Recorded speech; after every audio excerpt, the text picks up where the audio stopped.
Hello guys, welcome back to Squealing Guitars, the home of vintage and rare guitars here in Stapleford, England. And today I'm going to be showing you a Les Paul you've never seen before. This is the Gibson Les Paul Stealth from 2010.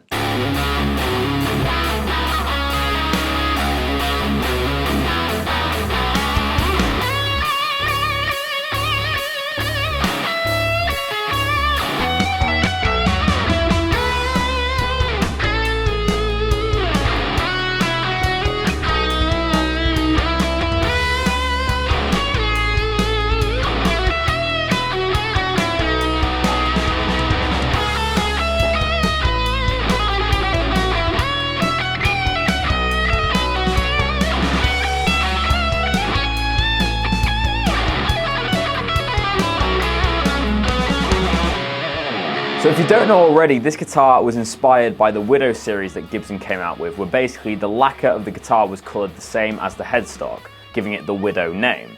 There's been many different variations over the years, from a green Widow, blue, orange, red, all sorts of colours, but we've never had a Stealth model with the black and the purple lacquer. Other than the paint job, the rare features include a stock 8185 EMG set of active pickups, which you don't see often in standard Gibson models.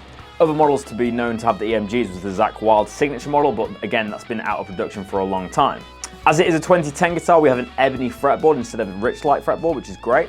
And the construction is mahogany body, mahogany neck. We also have Grover tuners with the keystone tips, which is a really nice modern feature for a Les Paul custom. So let's have a closer look at this guitar. On camera, it will look like a black finish, but in person, it's a very dark purple in the center. And then you have that more kind of Joker esque purple on the binding. As you can see, it's a custom, so you have double bound with purple. And it's very similar to, as I said, to my Green Widow, so the finish is very similar. Has a little bit of an orange peely effect just because of how thick that lacquer is. As you can see, it features all over the neck, so you have the binding on the neck as well. And as we said, we have Grover keystone tuners with the custom shop serial number. The best thing is the purple headstock with the Widow kind of lacquer sprayed over.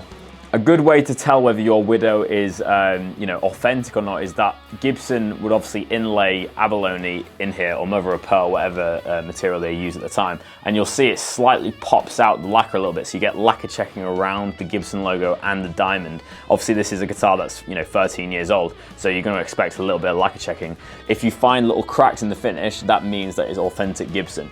So that's enough about specs, let's hear it. Okay guys, so now it's time for the tone demo of this beautiful Gibson Stealth guitar. For today's rig, we're using a Line 6 Helix going straight into my audio interface. The amp setting is a Cali 5 preset, and we're using a simple digital delay and a little bit of hall reverb just to add a little bit of space on the lead sections. So let's hear the bridge pickup. These are the 85 and 81 EMGs, let's hear it.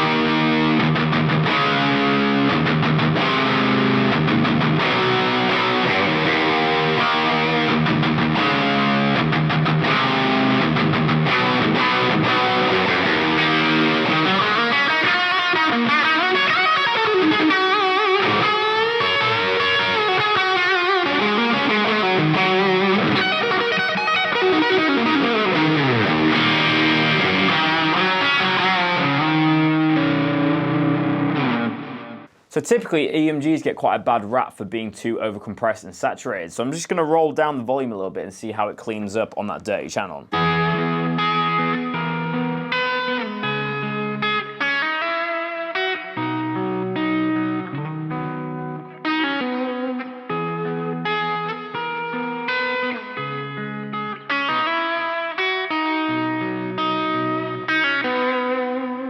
It does clean up nicely, but it is still quite trebly and has that kind of fizzy sound. It really wants that volume to be up and be a bit more saturated, I think. But anyway.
So guys, thank you so much for watching today's video. Let us know in the comment section below what you think of this Gibson Stealth Les Paul. In my opinion, I think it's so cool.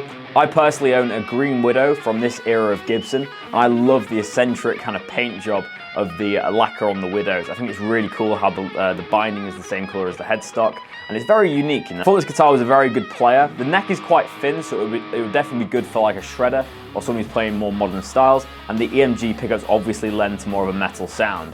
Personally, I always prefer PAFs or kind of more classic Gibson pickups, so I did find the EMGs to be a little bit fizzy and a little bit overpowering for my personal sound, but obviously I was trying to play a little bit more metal for this demo.